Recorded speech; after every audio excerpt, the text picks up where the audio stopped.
This is Sparta!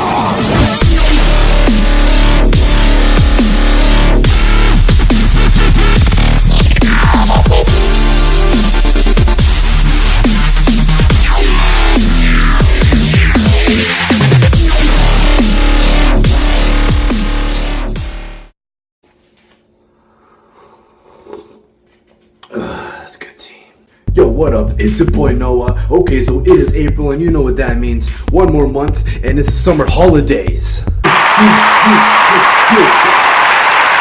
Perhaps I'm too excited. So yeah, it is April. That means April Fool's Day is over. Good Easter is pretty much been over since about a week ago.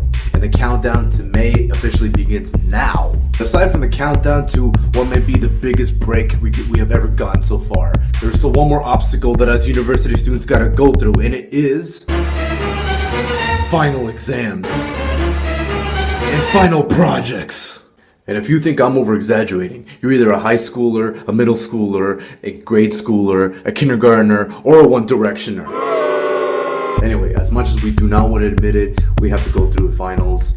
Or if you're a new media student like me, you gotta go through a shitload of projects. Which may sound easier than finals at first, but trust me, you do not know pain until you've gone through a shitload of projects in one semester.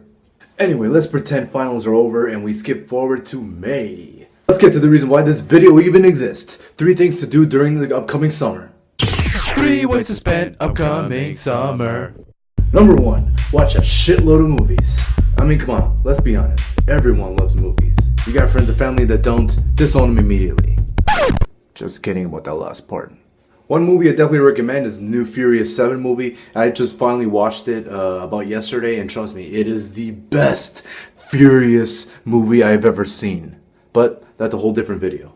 There are many forms of watching movies here. There's like Cineplex, DVD and Blu-ray, Netflix, because for some reason everyone likes digital these days. Now don't get me wrong here, I have absolutely no problem with Netflix or digital downloads. In fact, I've actually used Netflix and digital downloads a few times myself. It's become a very easy way to get movies without having the hassle of going into stores and buying DVDs yourself. And plus, as many movies as you want stored up at the website for only $8 a month. It's actually not a bad deal. And if you love Netflix, use Netflix. But if you're me and you're old school, go DVDs. And I'm going to give you right now my top 5 recommendations of what movies to watch this summer. I'm referring to DVDs here. Cineplex doesn't count. At least not yet. The first one I recommend is The Matrix.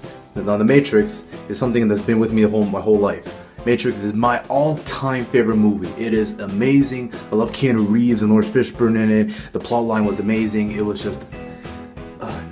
there's just no words to describe this here. Don't get me wrong, the second and third one was debatable. It wasn't really as good as the first one, but if you had to watch any Matrix movie, make sure it's the first one right here.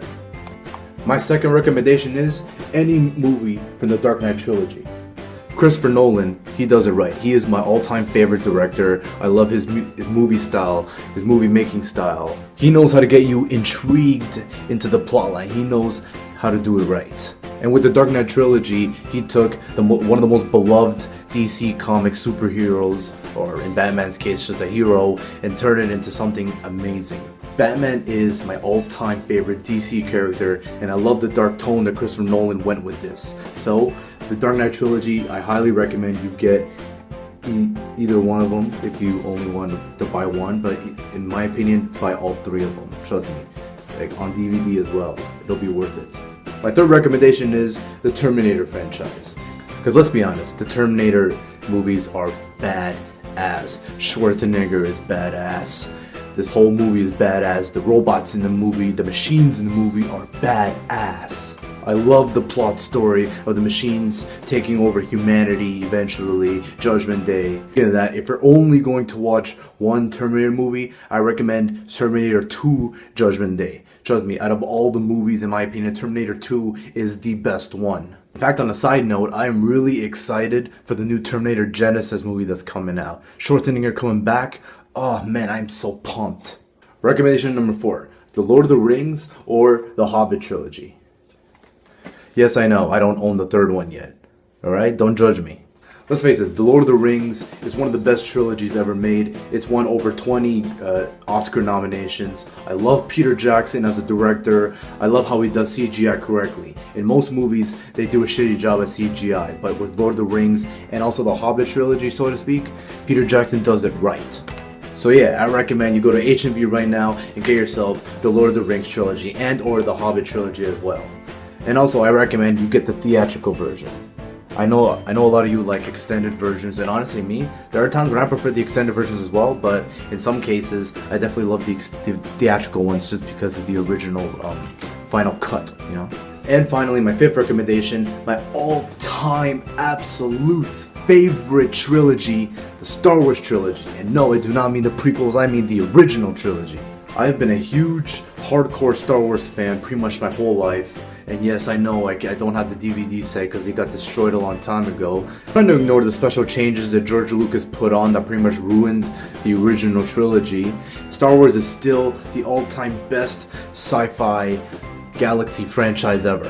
And if you're into that kind of genre, I hardcore recommend you Star Wars. But for the prequel trilogy, if you're gonna watch either one, I suggest Episode 3, Revenge of the Sith, because it was the best one out of the prequels. They were very disappointing, but the third one, it wasn't too bad. The lightsaber fights were good. Palpatine was a fun character to watch. And plus the ending definitely gave you the vibe of the original trilogy as well. Whoa, okay, I realize I spent way too much time talking about that first way to spend summer, so I'm going to be really brief with the second and third one. Duty calls. Number 2, spend as much time outside as possible. Now, it could be anything, going to the park, going to the mall, going traveling if you got the money. I don't care what it is, as long as you stay outside. You go outside, you get some exercise, go to the gym and work out, which is pretty much what I'm doing. Or if you're a media guy like me, you can do something like, I don't know, make your own rap demo like I'm planning, make your own music, make your own videos, or you can even make a movie if you think you're up to it, or you could even like start your own entrepreneurial business. Okay, I'm referencing Ryerson a little too much here. DMZ, Digital Media Zone. Finally, number 3, take summer classes. Whoa. Okay, hear me out, okay? Okay, I know, summer classes, they are pretty much the worst way to spend summer. Like, you're probably going to be really bored, but hear me out. But honestly, we're paying a shitload of money here, people. I mean, dude, we're from Ontario. We have the most expensive tuition in all of Canada. So if you're going to be spending money anyway, you might as well make the best of university, man. Like, take summer classes if you got a whole bunch of electives you want to get out of the way so you can focus on your program. Or you could even take summer classes if you're behind like me. Because apparently failing one mandatory class can put you like over a year behind. 2 years behind if you're new media, because you know new media is constantly changing, and my year is the in-betweens where we got the old curriculum and the new curriculum, and it's pretty much an academic nightmare. Okay, I'm pretty much ranting here a little too much. Now it is officially the end of my video. I hope you enjoyed it, and I'll see you next time. Peace!